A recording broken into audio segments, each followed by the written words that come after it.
एक पीपल के वृक्ष के नीचे, एक बरगद के वृक्ष के नीचे दो महात्मा भजन कर रहे थे। तो देवर्षि नारद जी वहां से निकले। तो बरगद के वृक्ष वाले ने, महात्मा ने साष्टांग दंडवत किया और कहा, महाराज आप नारायण से मिलते हो, कभी पूछना कि हमें कब दर्शन देंगे। ठीक ऐसा ही प्रश्न पीपल के वृक्ष वाले महात्मा ने भी किया कि आप भगवान से मिलते जुलते हो, हमारी चर्चा चलाना कभी भगवान हमसे, भगवान कब दर्शन देंगे। तो नारद जी ने भगवान से चर्चा चलाई। जब लौट कर आए तो पहले बरगद के वृक्ष वाले महात्मा मिले, भगवान से बात की, बोले हाँ भगवान ने कहा है इस जन्म में आपको दर्शन दे देंगे। पीपल के वृक्ष वाले महात्मा से कहा कि भगवान ने कहा जितने पीपल के पत्ते हैं इतने जन्म लगेंगे तुम्हें हमारे दर्शन करने में।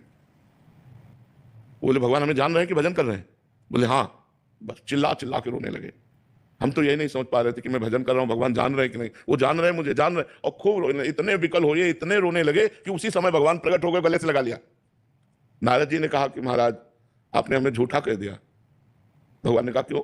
बोले बरगद के वृक्ष वाले के लिए कहा था कि एक इसी जन्म में हम दर्शन दे देंगे, और इनके लिए कहा था जितने पीपल के पत्ते हैं।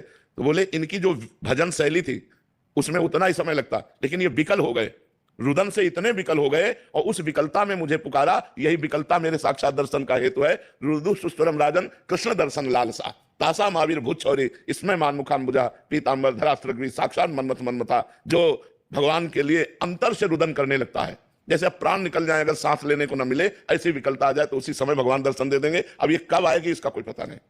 10 दिन में भी आ सकती, 10 जन्म में भी नहीं आ सकती।